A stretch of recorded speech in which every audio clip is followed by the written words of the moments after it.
Nigel Farage just launched new policies for Reform UK, and one of the policy is to scrap indefinite leave to remain. So they want to scrap it entirely. No more ILR, no more British citizenship, and it's for people who are currently in the UK. I felt it's so important for me to share the details of this particular policy with you, what his plans are. Guys, I share information here so that you can prepare yourself ahead of time. And guys, I got this from the BBC. Nobody should accuse me of sharing fake information. Once it is published on the BBC, just know that more than 300 million people have found it and have heard about it. So it's not something like it's fake news or anything. I just give you updates so that you can prepare ahead of time. If you want to know the details of this particular policy, please watch this video till the end. Hello everybody, my name is Cynthia. I share information that will help your transition abroad to be as smooth as possible. I share information about settling, working or studying in the UK. If you're interested in any of these, subscribe to this channel, turn on your notification bell so that each time I drop a new video, you'll be amongst the first people to see that video. I'm a CV specialist. If you need help optimizing your CV, cover letter, supporting information or personal statement, reach out to me. The details will be in the description as well as in the comments. And without wasting time, let's get into this video. You're all aware of what has been happening in the UK. Remember when the leader of the Conservative Party, Kemi Badenoch, announced that she wants ILR to be 15 years because of what they call the Boris wave, the Boris effect. So when the Prime Minister Boris was in power, he opened the borders. Why is that so? Because the UK just left EU and Brexit triggered a lot of things. So many people left the UK. I'm talking about people who are from the European Union. They all left to their countries. They did not feel it was conducive to stay back here. So they opened the borders to help fill in those gaps in occupation, especially in healthcare, IT, and all that. And they know that a lot of people have come in and they don't want people to actually switch to indefinite leave to remain, as they will now need benefits. Some people might need benefit. That's what they think, that if they get indefinite leave to remain, one of the main benefits of switching there is that you can now have access to public funds. That's the main trigger for all of this. So the leader of the Reform Party, who is Nigel Farage, just released this currently, and their plan is to totally scrap indefinite leave to remain. They are even saying the process that the Labour Party is following is not as strict as they want. They want to scrap it entirely and replace it with a system where you renew your visa every 5 years. Guys, can you imagine? This is a tough situation. If you are someone who is coming to the UK to study, already on the study route, or maybe you have ILR, or maybe you are somebody who is under the skilled worker visa, or whatever type of visa you are in, just prepare yourself, because this might likely happen. They don't want anybody to have British citizenship going forward. It says here that under the plans, migrants would need to reapply for new visas with tougher rules and abolish ILR, which gives migrants rights and access to benefits. I think the benefit system has to be fixed, because if people switch to ILR and they get access to benefit, that's the main reason why they want it to happen. Therefore, something is wrong. It means people who don't deserve the benefits are actually getting access to benefits. That's my opinion. What do you think about it? Because if you go to the government website, the DWP website, the statistics states that 24 million people in the UK have access to benefits. 24 million, that is a mixture of different benefits. 13 million are retired. So I think because they merged the system, it means that those people are on state benefits, that's state pension. But they are saying 10 million people who are of working age, that's the work age, 10 million people have access to benefits. So 10 million out of 60 something million. Oh my goodness, I don't know what you think about this. There is something wrong. It says Reform has also said it plans to bar anyone other than British citizens from accessing welfare.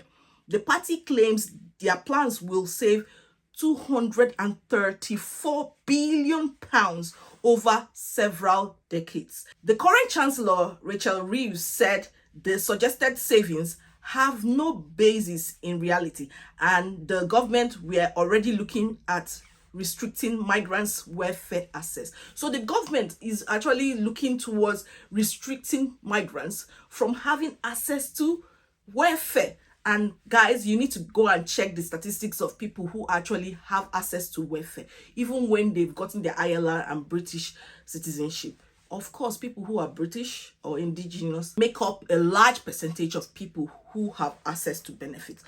I'm sharing this so that you can prepare yourself. If you want to come into the UK as a student and you are planning to stay afterwards, feeling any skills shortages or gap, just know that this is about to happen. Nigel Farage said the UK should not be the world's food bank. So he's saying that the reason why people switch to the ILR pathway is because they want to end up under the benefit system and benefit from the UK when they are not contributing anything at all. Launching the new policies, Farage said it is not for us to provide welfare for people coming in from all over the world. Now, Reform said it will replace ILR with visas that force migrants to reapply every 5 years, guys. That includes hundreds of thousands of migrants currently in the UK. Guys, remember, I know I released a video one time. Someone commented that they're earning above 250k. They don't think they can wait for the 10 years to ILR routes. There are other people that have commented they earn above 100k. There are some people that actually started businesses in the UK, you know, and they are saying this 10 years to ILR, they don't think they will move forward with it because of this situation. Now, with scrapping it entirely, we know how difficult it is to maintain your stay in the UK. I don't think people go towards the ILR pathway because they want to be on benefits. How much is being paid? They said 639,000 graduates are on benefits. That's people who are British citizens and, you know, they have the ILR. So, guys, when you think about it, it means they studied a course that is not relevant to the society, and it makes you wonder what can be done, because there are job vacancies on Indeed. There are many job vacancies in certain sectors that people don't want to explore. So what are they going to do to fill in this gap? So Farage is saying that he has plans for that. He's saying that applicants would also have to meet certain criteria, including a higher salary threshold and standard of English. Guys, we already know that this is going to happen. It's definitely going to happen, because in the white paper that the Labour Party released, they said they will put something like a threshold. You have to show that you contribute towards the UK economy and society. Is going to be tough, guys. It's really going to be tough. It says that the government is currently consulting on plans to double the average wait period for migrants to apply for ILR from 5 years to 10 years. We already know that they are actually having these talks, and the next step is going to be when they are going to have the public consultation. We know that on 13th of September 2025, there was a huge protest in London. Hundreds of thousands of people marched the streets of London protesting. The number one thing is migration. The number one topic. People flew from all over the world to attend that particular protest. The announcement launches Reform's fresh assault on what they brand the Boris wave. 3.8 million people who entered the UK after Brexit under looser rules brought in by Boris Johnson's administration. I explained to you that during Boris Johnson's administration, they had to open the borders because they needed to fill in those gaps. The people were in distress, nobody to take care of them. And since people came in, they were able to take care of people in their homes. And it was something like a sign of comfort for people, because it was COVID. COVID was so bad that many of us thought we were all going to die. And if you don't want to catch COVID, the best option is to take your grandma and keep her at home, somewhere private, where someone will come and take care of her, instead of her to be maybe in a nursing home or something like that. And sometimes it was very difficult to get people that would take care of others on nursing homes. Some people stopped working that period because everybody was scared. Am I going to get COVID? I don't want to die. You know, the hospitals were packed. You know, there were delays. This waiting list that we're experiencing with regards to surgery in the NHS it's actually escalated during that period that COVID was going on. But the target is that these people who came in, 3.8 million, they don't want them to have ILR because of benefits. So it seems like benefit system is the main target, the main reason why they don't want people to switch from, you know, your skilled worker visa, your spouse visa, your global talent visa, whatever type of visa you are in, to British citizenship or ILR. Hundreds of thousands of these migrants who have come to the UK since 2021 will soon qualify for permanent residence under the ILR scheme. In July, there were 213,666 people with ILR claiming universal credit benefits, according to the figures published by the Department for Work and Pensions. What he's trying to say is that 213,000 people are claiming benefits with ILR in July 2025. But let me tell you something. Let's be sincere. We don't know the breakdown. Were these people Europeans? Were these people from skilled worker visa or global talent visa? Because people from Europe actually have access to, you know, coming here to claim benefits. Reform said the changes will not apply to EU nationals whose settled status is protected under the European Union withdrawal agreement and who make up the majority of benefit claimants by people with ILR. Like, this will not affect those people who are under the EU. So if you're an EU person, you switch to your ILR and you are claiming benefits, you will not be affected. That's what they are trying to say. So, but we know that the people from the EU actually make up a large percentage of people who are applying for the benefits while they have ILR. According to the report published on Monday, Reform said it will replace the ILR with an increase in the number of entrepreneur and investor routes for migration, supporting founders, innovators, and those willing to commit significant capital to our economy. So they want to introduce more routes that have to do with people who want to start up companies, you know, build investments and stuff like that. And it says that Reform will also introduce a new scheme called the Acute Skills Shortage Visas for jobs in crisis.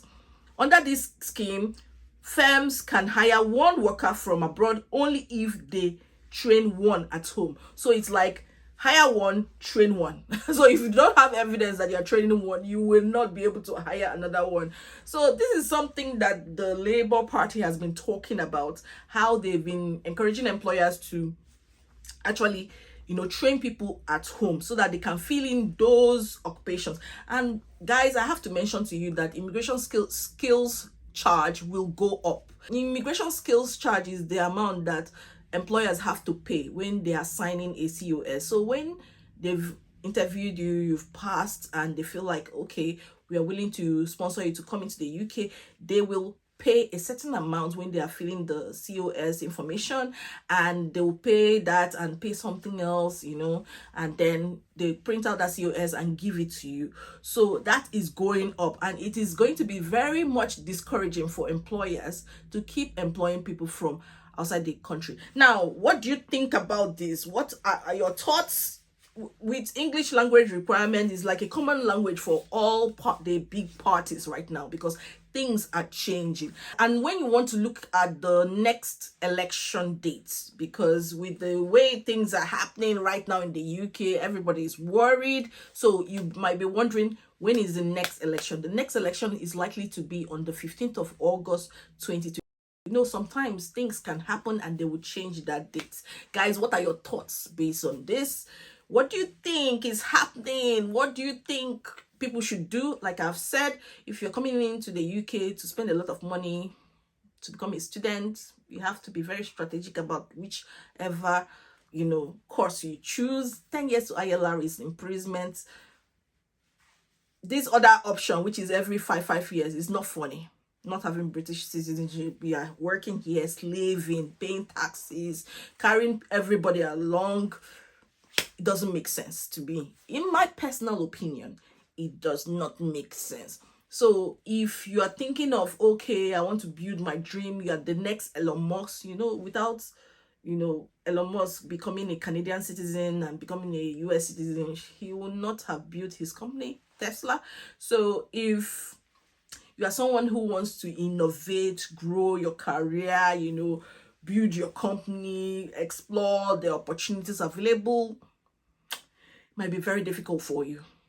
Because I don't know how they would help people who, in fact, to be sincere, I don't really fully understand everything that has been said with regards to the skill shortages for entrepreneurs and innovators. How are you going to help them to start up companies and build them to become, successful, when the taxation is crazy, when you don't have the chances of getting British citizenship, so you will not have access to funds to explore? Because Elon Musk was able to, build his company, and it becomes like well known in the stock market because he had that opportunity to be a citizen. Then you have access to funds so that you can, expand your factories and all that. So I don't know how it's going to happen. And like I always said, if you're a care worker, it's time for you to get out of there, because that minimum amount you're earning, you might not even get some of the benefits he's talking about. So it is time. It's a wake-up call that everybody needs to work towards getting out, becoming better. Career progression is a must. Yes, I'm saying it. It is a must. Please, guys, what are your thoughts based on this? Please do not insult anybody. We are here to discuss and plan ourselves, know what to do to become better, to become people that grow. Yeah, 10 years to ILR is not funny, but this one, I feel, is going to be worse. It's worse, guys. So if you're thinking of other countries to explore, go ahead and do that. Pay for IHS, IELTS, visa fees, all the other fees you've been paying for. There are just so many of them. Paying for all of these, at the end, no ILR, no protection that you can stop now. You can stay and live normally. You can work normally. Just you keep paying every 5 years. You pay for all of these. You pay again for all of this. It's not funny. Anyway, I'll see you in my next video. Bye-bye.